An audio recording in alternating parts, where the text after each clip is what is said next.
Good afternoon, everyone, and welcome. And thanks so much for joining us here. We're tremendously excited to have this opportunity to talk about our work. Very excited. You have no idea. I know that. Sorry, that might sound facetious. It was, I promise. We're here at Treflach farm. We're on the Wales England border, North Wales Shropshire border, and it's a very grey and rainy day today. And here we are. So we were given this title a little bit. We were encouraged to think along these lines by the ORFC team, which they were very grateful for. Trailblazing at Treflach farm, from a conventional dairy to a permaculture lighthouse. Well, we thought it was an interesting and challenging title. We don't know whether we quite qualify for those accolades, but we'll certainly do our best. So I was going to kick off and just tell a tiny bit about my backstory. So I'm Sector 39, East Treflach Farm. I did a degree in sustainable development, which was kind of a mix of ecology and economics. And that's sort of what led me to permaculture, actually, because I kind of think of permaculture being the intersection of how humans meet their needs, but placing that within, obviously, our place within a living planet. Late 80s, I went and spent some time in Africa. I spent 3 or 4 years. I spent a whole year traveling around and just see the nature, to see the ecology, the wildlife. I'd grown up watching David Attenborough programs and stuff like that. But what caught me, what I hadn't really prepared myself was, I realized I was kind of looking for something, but I didn't know what it was. And that thing turned out to be permaculture. And I ended up in Zimbabwe. I trained at a place called Fambidzanai in Harare, my sort of first introduction to permaculture. And then got a chance to work on some projects and stuff in Africa before coming back to UK.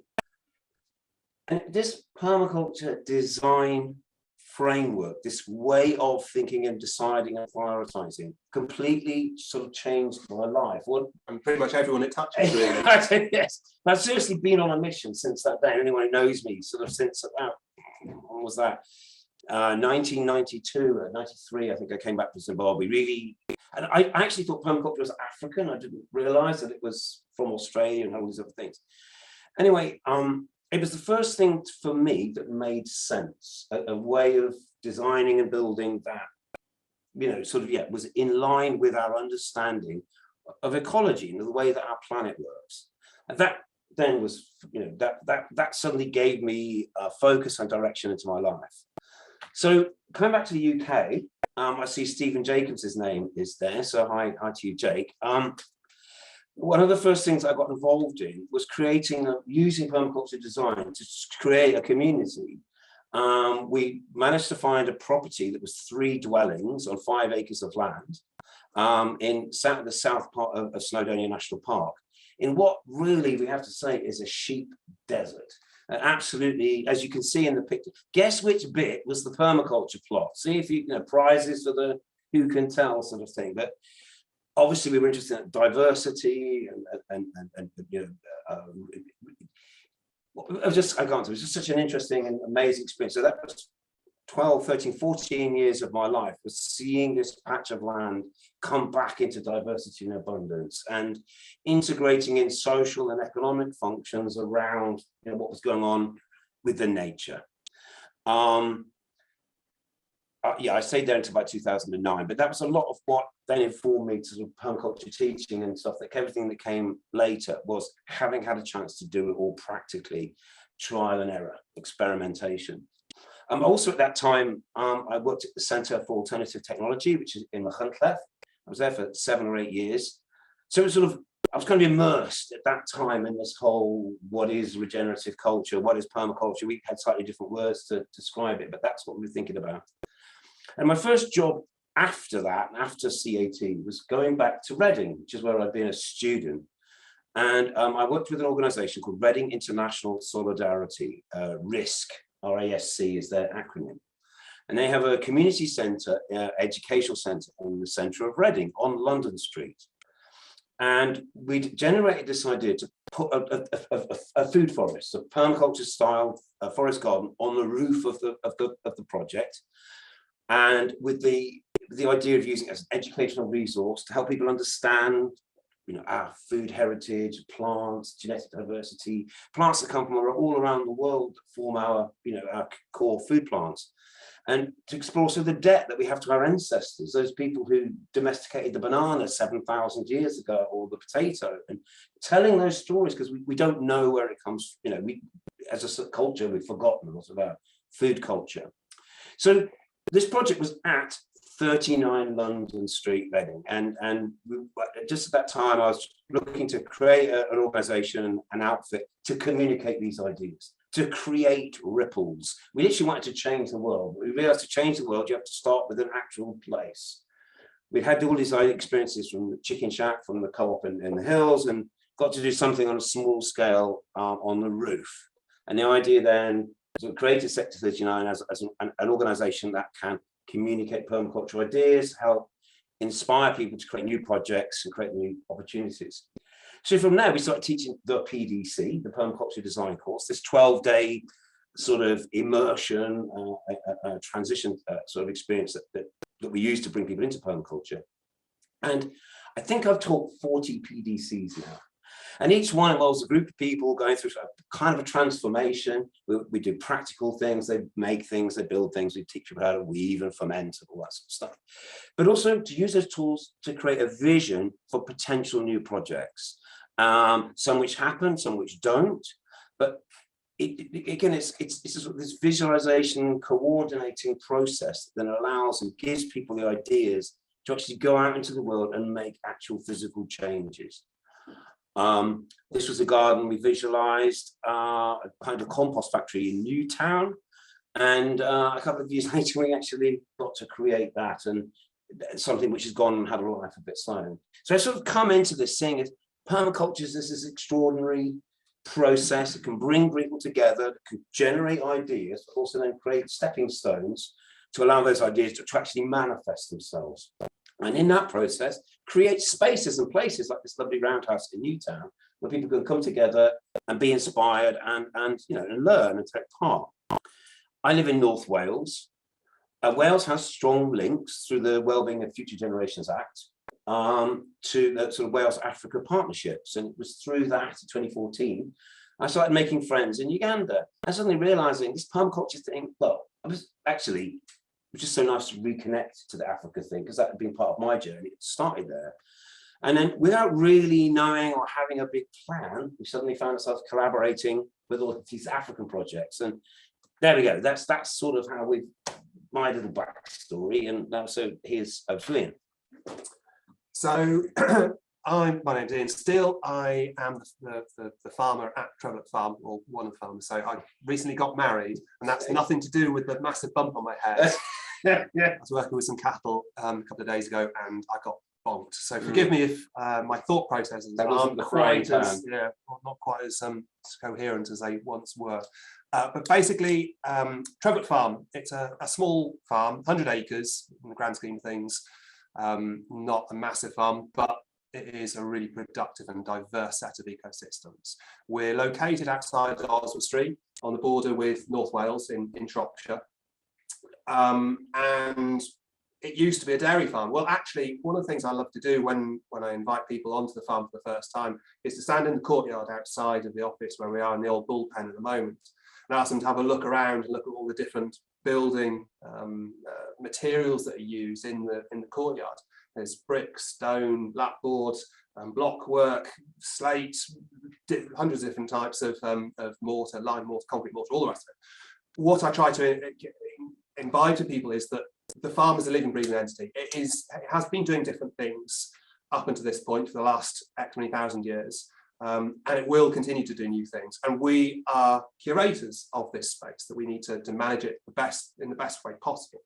Now, when I was growing up here, it was a dairy farm. Previously, before that, my great uncle had a few milking cows, yes, but predominantly was into chickens. My dad took the dairy side of things forward, and that was my existence, my context when I was growing up. However, in hindsight, actually the problem with it was that I never really wanted to be a farmer. But in hindsight, it wasn't that I disliked farming per se, it was that it just didn't make sense. And try as he could, my dad couldn't explain to me why it was that we were doing some of the practices that we were espousing. You know, we were using petrochemical fertilizers, we were heavily reliant on machinery, we were, in hindsight, I think we were overstocked with cows, and yet we didn't make any, there was no profits, there was no time off. Working all the time. Working all the time, it was cold, it was a Why little are we bit, doing this? why are we doing this? And Dad couldn't answer apart from, look at where we live. And yes, it's a wonderful place to live, but there was things that were happening that didn't make sense. Anyway, I moved away from the farm in straight after college. I got a job, and then I went to university, and then I kind of made a career for myself in the petrochemical industry. Living and working in London and abroad, working on petrochemical projects in Central Asia and also in North Africa. In 2006, I moved back to the farm when my dad got sick. He actually got colon cancer and subsequently passed away after we were able to work together for a few years. But in that interim, I realized that when I moved back to the farm, it couldn't carry on as it once had. The topology, the size of the farm, the location, it just didn't lend itself to a green revolution style dairy enterprise, especially not at 100 acres with the sort of terrain and sort of soil makeup that we've got on the It's farm. pretty marginal land, you told us. It's not arable. There's a couple of fields where we can do arable, but you know, the average field size is 8 acres, so modern combines can't even get in the gateways. So when we moved back, I knew I had to do something different, but to be honest, it wasn't completely clear what that thing was. But it's taken a few years, and we've now got a really fantastic product mix where we've got outwintered, permanently or pasture finished cattle. They're a local breed of Hereford and British Frisian. We've got outdoor pigs, Tamworths, and also Barry the boar is a Oxford Sandhill Black. We've got a bakery on the farm where we make pies, pasties, straws quiche. We do chilled distribution, working with other local small-scale producers, and we also do educational projects on the farm. And all of that came about through a huge amount of trial and error, lots and lots of error. But it's been a fun learning process all the way through. We started out with a vision. When I moved back to the farm, I knew I wanted to do something that was different. I knew I wanted to engage with the community. I knew I wanted to produce good quality food that would nourish people, myself and my family included. The thing is, it's wonderful having a vision. Sometimes you've actually got to physically work out what that vision, how it's going to come about, how are we going to do it. And so that's where Steve came in. Yeah, okay. Thanks. It was interesting. So at the point, I think we met, I think maybe it was 2009, and then 2010 was the first full PDC. So like a lot of farms, a lot of farmers, when I first encountered Ian, he was just him and a whole bunch of machines. And it's actually very lonely, that old, you know, what become mechanized intensive form of farming is.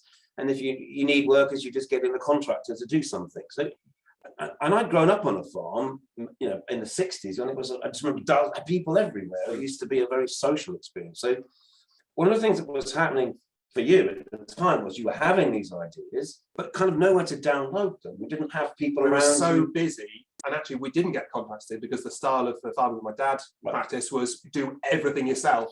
So you're not paying out, because he was as tight as a duck's butt. So we were doing, so we working all day, every day. And it's really isolating. And it's isolating. And you just didn't have that time to think about how you could do things differently because you were so busy doing what you're doing.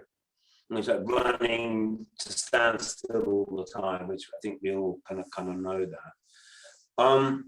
So yeah, I think 2006 we first, as Sector 39, taught a PDC, and this came about actually from people asking, could they know more about permaculture? And I invited Mike Feingold from Bristol, and Sarah Pugh came along, and and by 2010, by the time I came here, we'd done a few PDCs. I'd got my diploma training, and we kind of had our modus operandi. We were kind of in a bit of a groove by then.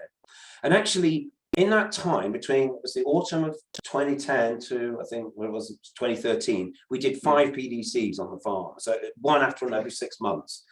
And in that time, it was like this massive storm of energy. It was terrifying.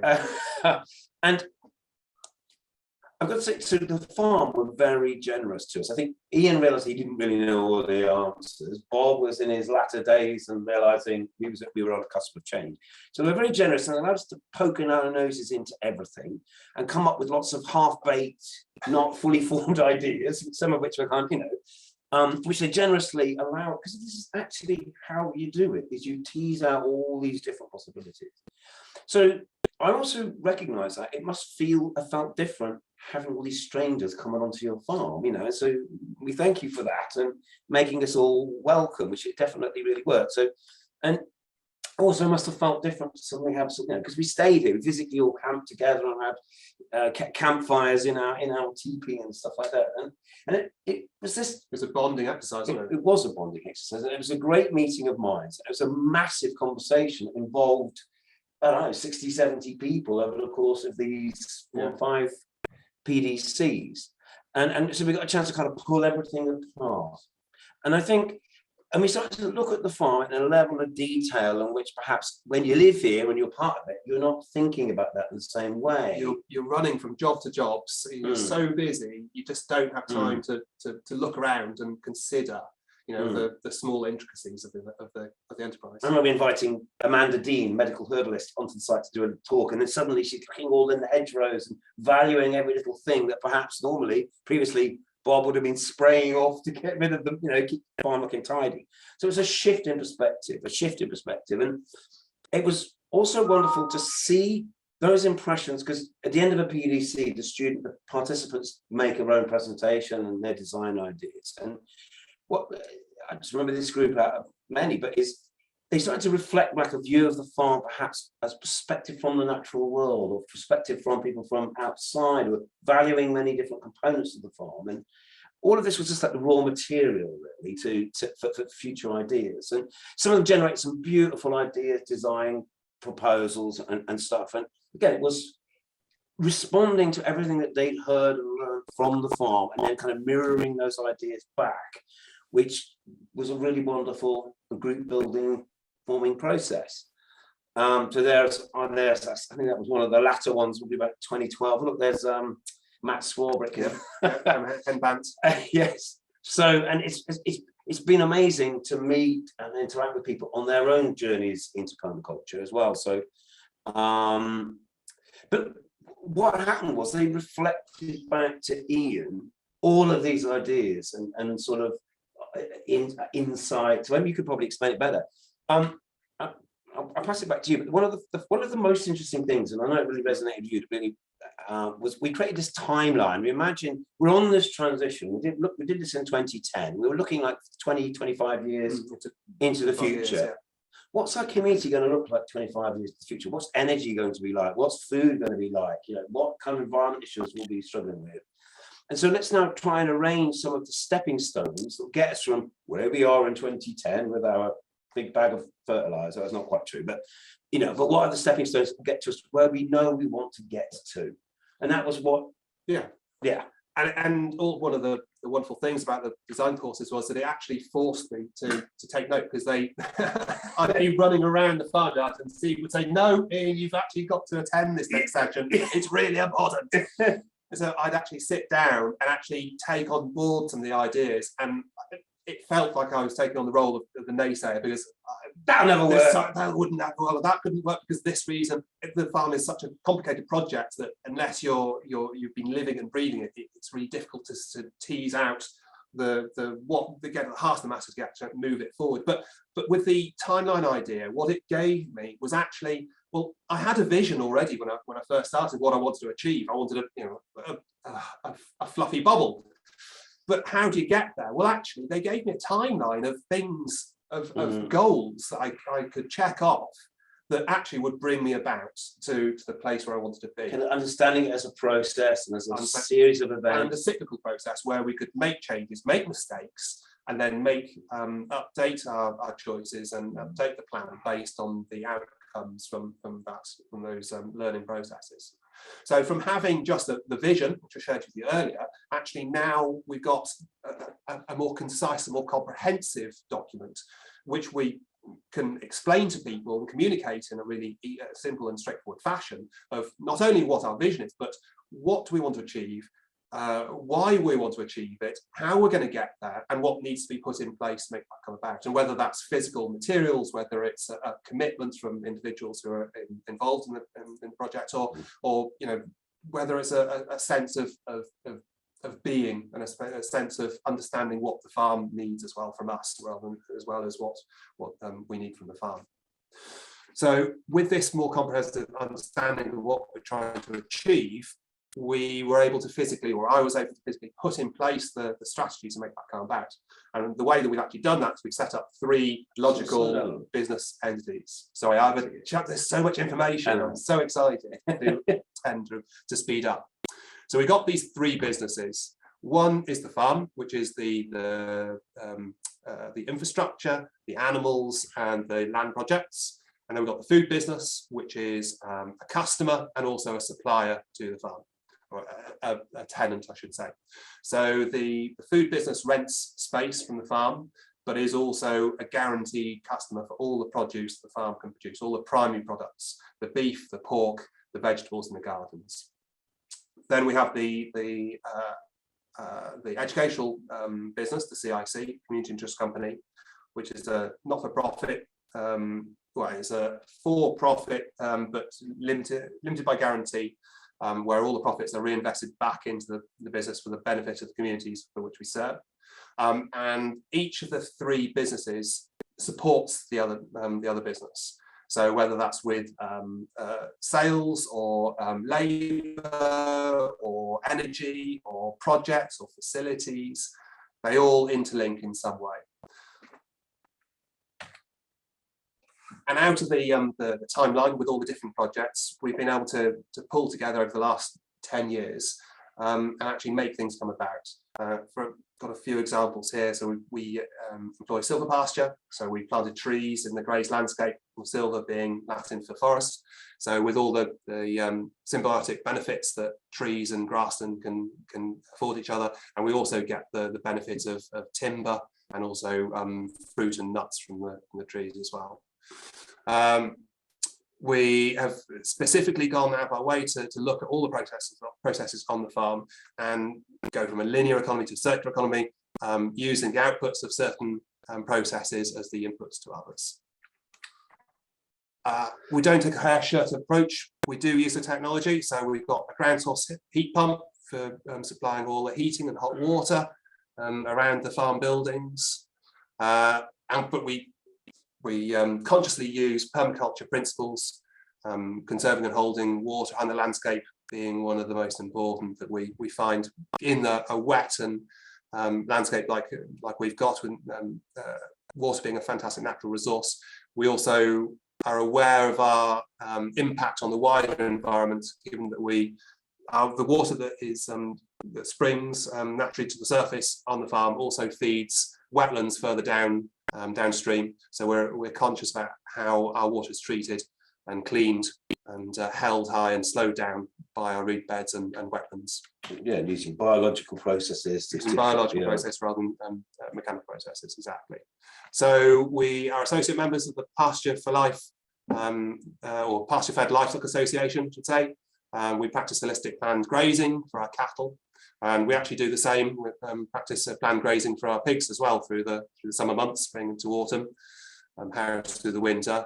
And then we actually feed our pigs a multi-species silage, which we whole crop, which is predominantly barley and peas, which we sold a plough a few years ago. So now we employ minimum tillage processes, all of which, or a lot of these ideas, introduced to us through the Oxford Real Farming Conference. So really, really pleased and honoured to be able to present at a conference where it's so wonderful to be able to engage with others and to like-minded, and to understand, we're not islands of regenerative or sustainability, but actually there are people out there who are interested in the same things. If you go back to the timeline, well, it was 25 or 30 years, but we're now 12 years into that. So it's a very interesting kind of marker to think of the journey that you've been on, the farm's been on in that 12 years, We were just chatting with our hosts about the Oxford Real Farmers Conference. Actually, that started about 2010. So this has been the era of regenerative farming, but we're only just starting to recognize it. Other things that I've seen you do on the farm, which I've been really interested in, is you've almost eliminated the inputs. I mean, you used to buy animal feed and stuff like that. You minimize that right down now with your old crop and stuff like that. So, but you had to have fewer animals, is that right, to achieve that? Well, it's more profitable. It's been a process to understand how we could change the processes to be able to be profitable. So in the years and when we were a dairy farm, we had the milk check and we had the quota, and there seemed to be an assuredness of an income and farmers got to a point where they were dependent on it. And when market forces came about to the ending of the milk market, then that income was not as guaranteed. And when you're in a small farm like Treflach farm, then the single farm payment, as lovely as it was, actually wasn't really that much of an incentive. Actually, we needed to work out a different way forward. So when I moved back to the farm, I looked at what the costs of the business were, and that was predominantly the input costs, whether it's fertilizer or spray or antibiotics and diesel or the rest of it. And actually talking to my father, trying to work out, well, why are we using fertilizer? Why are we using spray? Why are we so heavily stocked that we have these issues with foot problems and all the rest of it? And actually, he didn't have fantastic answers for some of those questions. So the last 10 years has been a process to change the way we do things, making lots of mistakes along the way. But actually, and one of those mistakes was actually when my father did pass away, I did actually rent out a portion of the farm.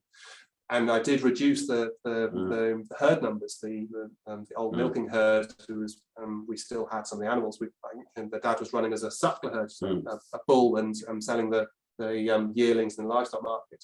I reduced that number of animals right down, but I did notice that the sheep farmer who took the land on, he was ranging the fields, and so he would just open all the gates and he would put all his sheep and let them go absolutely everywhere. And so I noticed that we were starting to have some real problems with thistles and docks that we'd never had before. Maybe docks we'd had in some of the intensively grazed pasture land, but really nothing like what came about. And predominantly thistles was the biggest problem, because the sheep were eating the sward down until there were gaps in the sward. Then the thistles would come on. And I think, because that, in some ways, you learn by making mistakes, and seeing the land being badly grazed was partly what gave you an insight into really understanding what regenerative grazing was all about. Absolutely. And it gave us the opportunity, when I did take the land back in hand, of working out, well, how can I regenerate this ground that the fertility had added by the sheep, but the soil structure had not been fantastic, and the sward had been damaged on a lot of fields. So actually increasing the cattle numbers back up again, but managing them in a way where the sward could be regenerated naturally without having to overseed and have to buy in more inputs, and also to capturing carbon actually, and improving the soil structure. It gave us an opportunity to increase the cattle numbers. So yes, we did reduce our stocking numbers, but actually with the techniques that we're now employing, I see a way that we can actually go back to bring them back up again. So we can, but also we're bringing them back up, but without having those input costs. Yeah, that's the point. And you manage to resolve those problems without external inputs. You resolve them by changing the grazing patterns. Exactly. Okay, so next slide was supposed to be mine. But no, that's great. It has been such a journey, and saying I've sort of come and gone, so I kind of get these little snapshots and seeing the progress on the farm. And one of the progresses that's happened here is, as I say, back 10, 12, 13 years ago, there wasn't really any space for people, because it was just Ian, the farmer, and loads of animals. And so slowly, one of the things that's happened is a conversion of some of the old sheds and stock sheds and stuff into human spaces, to people spaces, because slowly the farm has built an on-farm community again. And this was something that was talked about on those early PDCs, was how do we incorporate people back again, and we need to create some spaces for people. So this there's a picture here about what was one of the chicken sheds, I think back from the 30s or 40s or something. And it's had a makeover as a multifunctional space. It can be a shop, a place for visitors to kind of be based, out of. But the bit I'm interested in is it can serve as a classroom and function space, and maybe explore and expand this sort of educational aspect of what we're doing at Treflach, because 12 years into this journey, we're like, oh, it's kind of starting to learn some things, and we've got some insights to share. So having sort of been away and been mainly engaged in some other projects, I've sort of come back over the last few years and got involved here again. And we ran a couple of PDCs last year and the year before.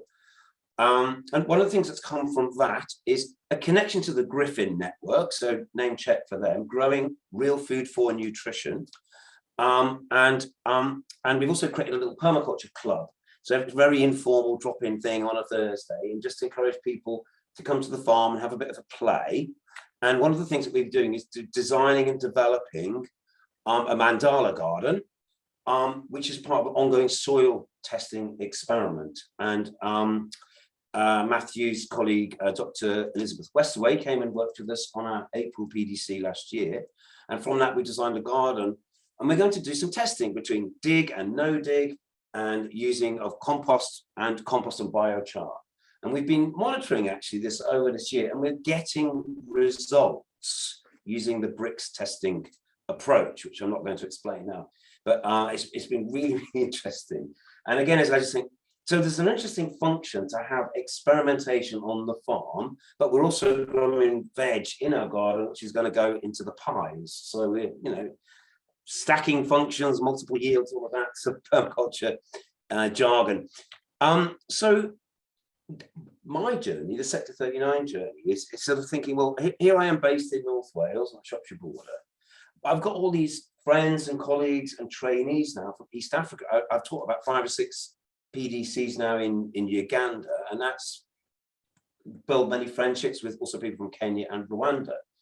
And we've seen there's such an explosion of interest in permaculture in East Africa. It is exciting to see.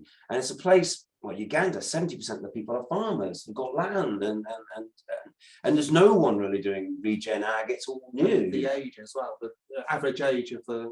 Average age in Uganda is 15, they're young and receptive to new ideas.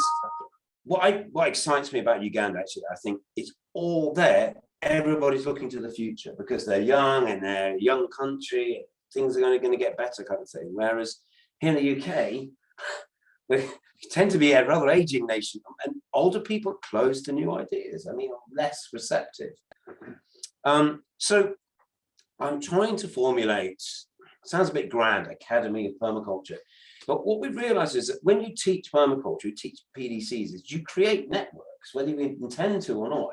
There's all these students everywhere, and they all start to know each other and connect each other through social media and start preparing stories and notes. And what I realized is that could be, that process could be coordinated and curated, and I don't know what, sort of managed a bit more carefully, but also to harvest the yields, because from whether it's here in the UK or whether our colleagues in East Africa they're achieving such amazing things, and all these stories need to be told, and we all need a chance to learn from each other.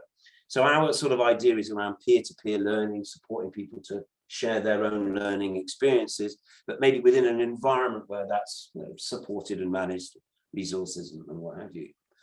And so I've put my little web of sort of, if you like, this idea of, is Treflach a lighthouse? So Steve's put this little web of Sector 39 and its place within these other organisations in the wider world. But he's placed it down there in the bottom corner over the top of Treflach Farm, because physically that's where Steve is actually showing on the ground how to bring permaculture about. We had this conversation when we were asked to do this presentation. So is Treflach a lighthouse? Is it a trailblazer? And while we didn't want to put ourselves up on a pedestal, because if you put those in glass houses and all the rest of it, but we did think, well, we have been doing this for like 15 years. So Steve a bit longer than myself, but we've been on the ground and actually making this come about. And I remember the first time I went to the Oxford Real Farming Conference, I was blown away, partly because I suddenly realised, after not understanding that actually there are other people in the country who have the same thought processes, who also want to grow nutritious food, who also want to look after animals, who also want to care for their land.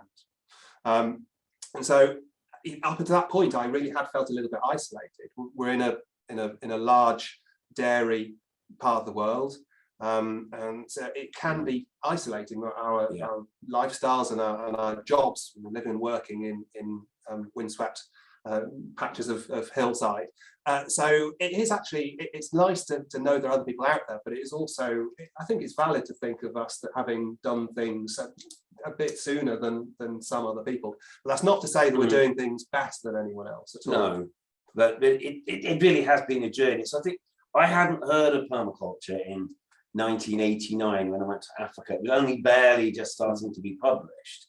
And I don't know why I had to go there to discover it, but that was how it was. But I was looking for something, I didn't know what I was looking for. Well, similarly, when I moved back to the farm in 2006, and for the last couple of years trying to work out what I was going to do, I was looking for something too. I remember saying to Steve that I remember growing up on the farm, sitting around the kitchen table with my dad and his employees and his friends who'd come in for a cup of coffee all the way through the day. It would be buzzing with people and with ideas and interest and excitement, and talking about the old ways of doing things. And there was a general animosity towards the green revolution that I was seeing through the eyes of these farmers who were, significantly older than me. And I knew when I moved back to the farm, I was looking for something different, but I just didn't have the knowledge to be able to move that forward. And meeting Steve and being introduced to permaculture gave Treflach Farm a new lease of life. I think one of the things that permaculture, this is what's so powerful about it, because it's like you say, it's not just the individual little things. Oh, we could just do this technique or that technique and that'll resolve your concerns. Permaculture is like it's also redesigning, isn't it? And it flows from these ethics. So this idea of this, slightly nebulous aspiration will make the world a better place. Okay, and so what are your long-term goals? As a farmer, what's your long-term goal? And you said to me, I thought this was so revealing in one of your talks a few years ago, was you said you suddenly realized it's to pass on the farm to whoever comes next in a better form than I received it. That's a really good long-term goal. And if we break that down, then it's how are you going to achieve that? Better pasture management, better water management, better recycling, composting, whatever. Exactly. More diversity of species. So, it's been a real pleasure and journey to kind of witness and see all of that. And lots of fun too. Yeah, and it has been a lot of fun. And in some ways, it's like, okay, it's just getting real now, isn't it? It's getting started. This is the beginning, not the end. So Steve was all in this presentation. We discussed that Steve would talk about the bigger picture of permaculture and his experiences and bringing that planning and philosophy to Treflach Farm. And I would take a viewpoint of, well, how have we actually physically done that? What have we built? What have we taken on board from the tenets of permaculture, and what have we actually built? And from the take homes, what I'd like to impart is that the way that people can move forward and create a regenerative food production system is there are some simple steps you can take. Again, I'm not saying that Treflach Farm is perfect. We always say that we're practicing permaculture. We're not very good at it, but every day we get a little bit better. So the things that I would say that, though, if for someone who's a little bit further behind in the process than we are, is start by recognizing your context and plan appropriately. It means stopping and taking the time, which can be really difficult when you're busy working in a project. It's difficult to work on the project, but being able to take that time to recognize and look around and take stock. First was the first rule of permaculture: stop and look around. Observe. Don't do anything for 12 months. Don't do anything, but you know what I mean. Don't make big changes that you can't then measure. So that's what it's all about: measuring what you're doing and plan appropriately. And we were talking to say it's not prescriptive. There's no like, this is your first step, this is your second. Your first step is take stop, observe. Your site will be unique, your skills are unique, your priorities are unique, your resources are unique, and what you want to achieve is going to be unique as well. And then talk to others, and that comes back to conferences like the Oxford Real Farming Conference and all the other useful networks that are out there these days that have come about in the last few years. Shout out to the PFLA, the Pasture-Fed Livestock Association, really, really important one for me. But then 3LM and the Savoury Network, and there's dozens and dozens of different organisations out there, so much information. But if you're here watching this at the Farming Conference, you know this already. Slow and steady continual improvement. So it's been a bit of a slog at sometimes, but then sometimes we've made massive steps forward. But if you keep going, good things come to those who wait. And then start now, pick up that spade, stop talking about it and do it. Yeah.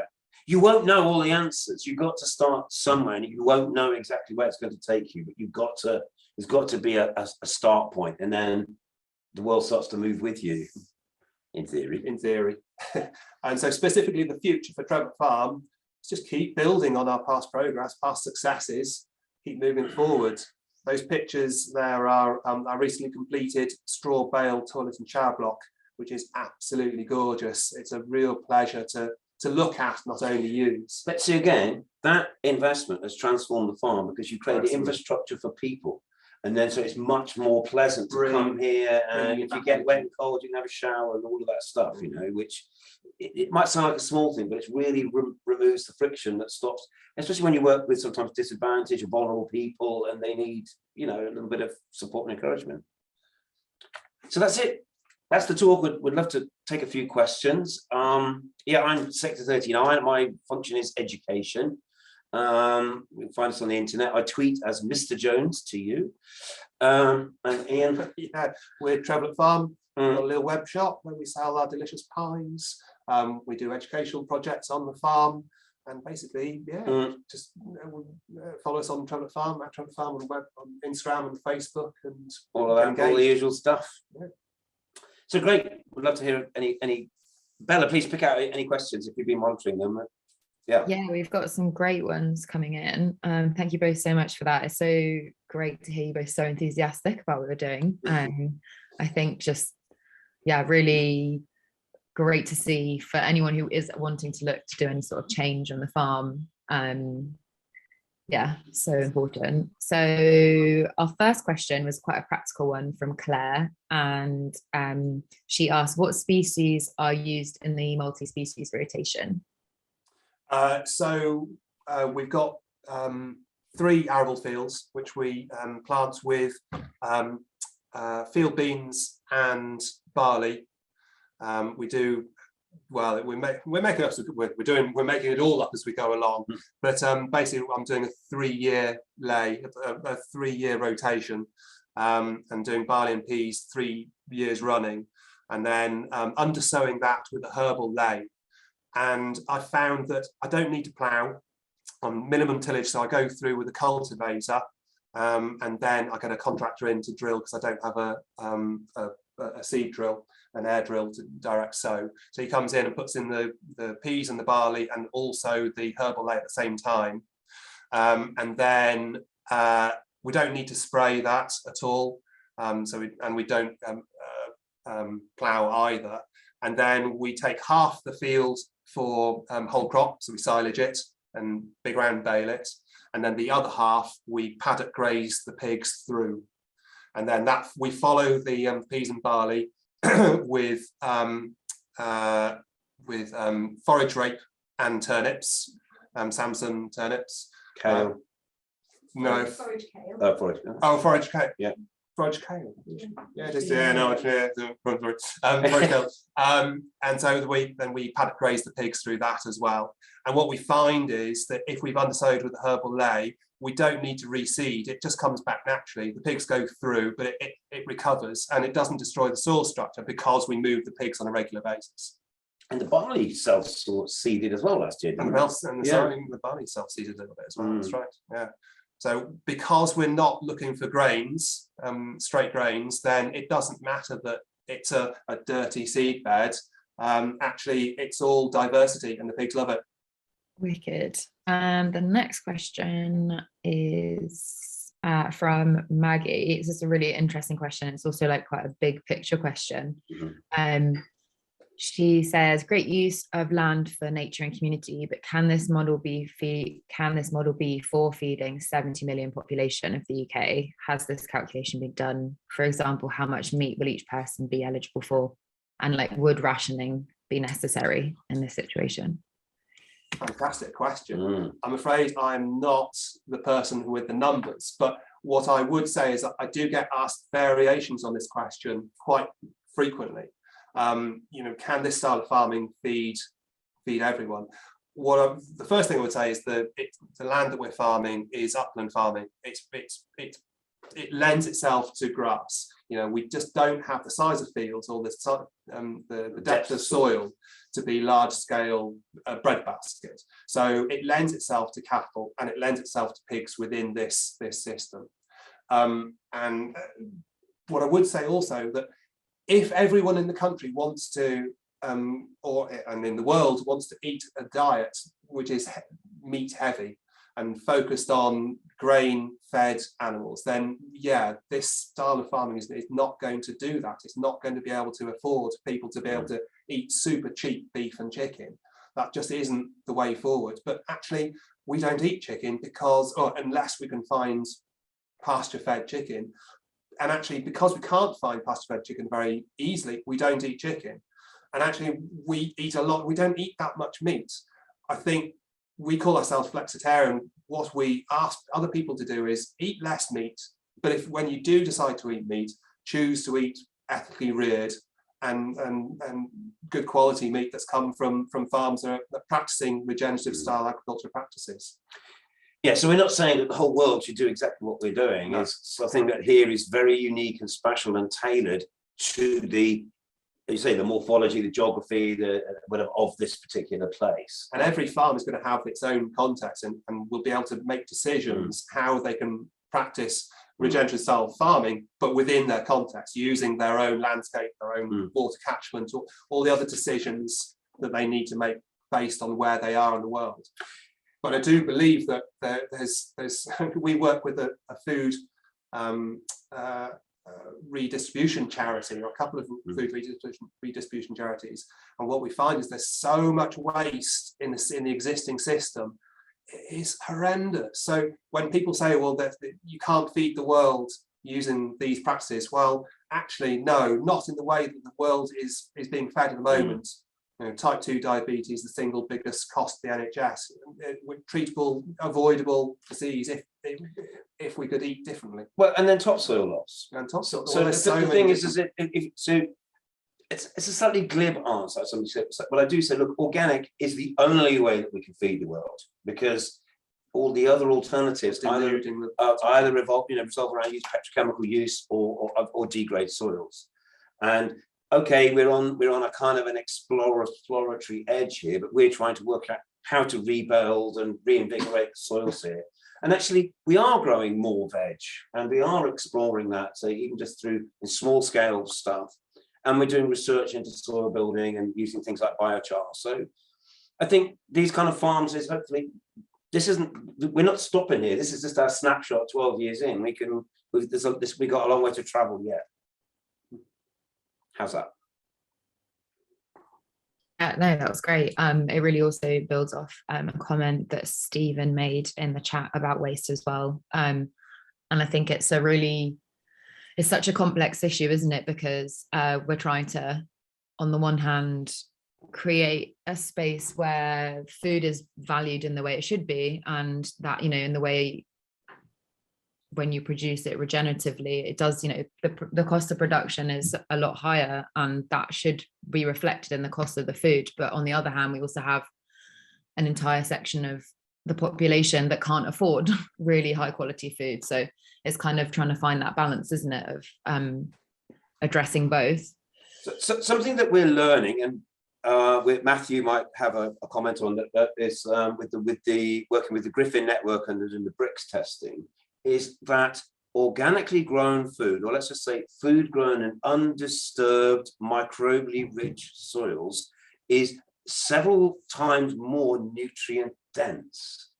And a statistic that may or may not be exactly correct, but is 1 carrot grown in one way might be worth 6 carrots working another way.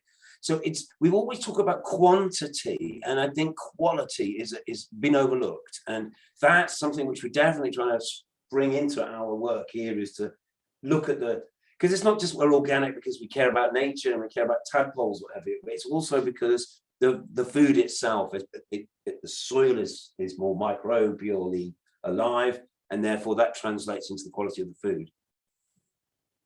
Yeah, it's a really, really good point. We've got 6 minutes left, so I'll try and squeeze in a couple more questions. We asked, within this permaculture model, can you tell us a little bit about interpersonal management relationships, for example, decision making? Gosh, that's a good question.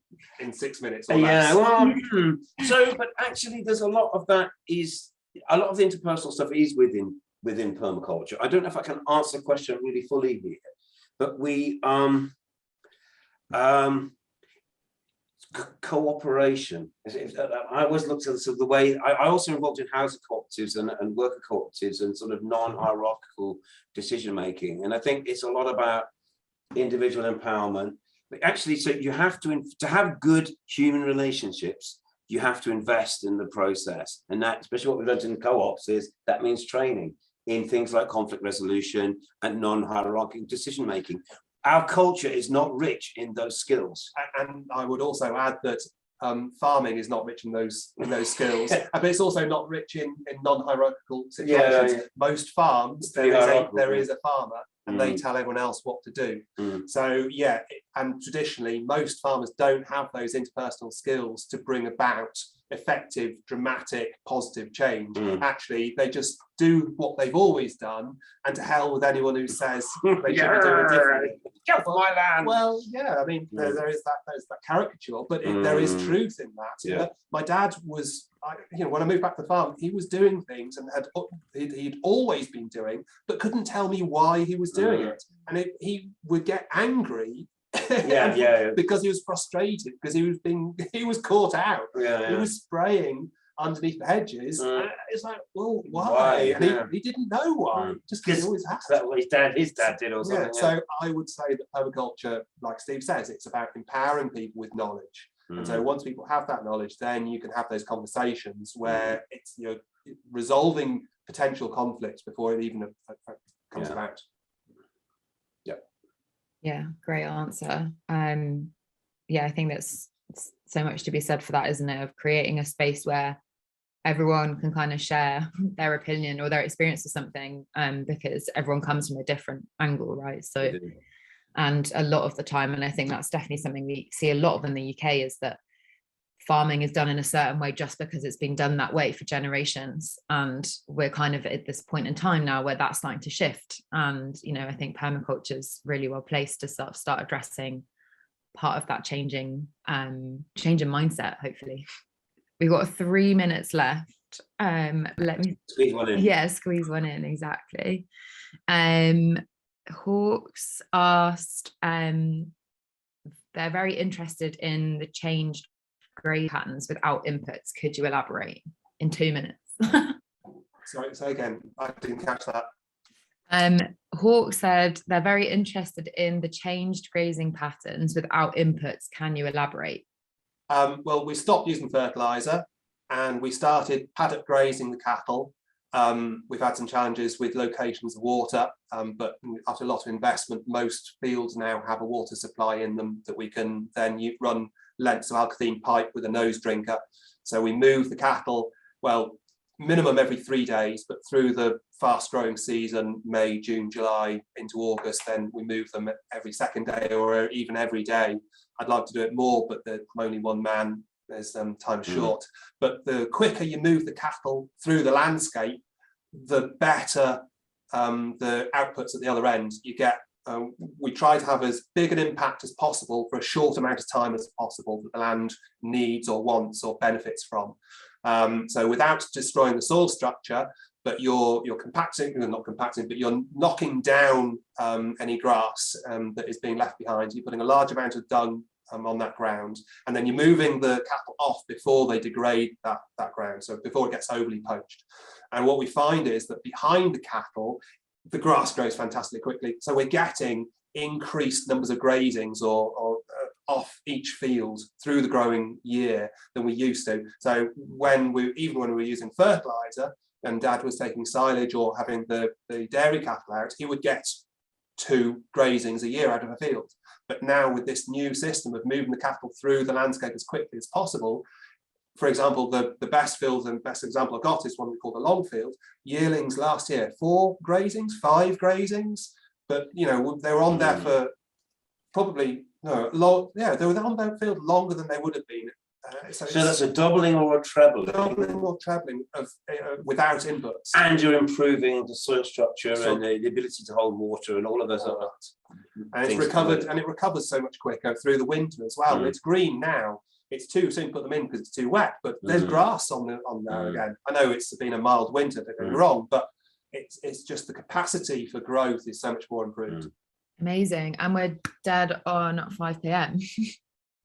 Thank you, Steve and Ian, so much for such an excellent session. Really, really inspiring. And yeah, your enthusiasm is infectious. Thank you all so much for being here, and good luck on all your various permaculture journeys. Thank you, Bella. Thank you, everyone. Thanks, everyone. Thanks to RFC. Take care, everyone. Make sure to follow up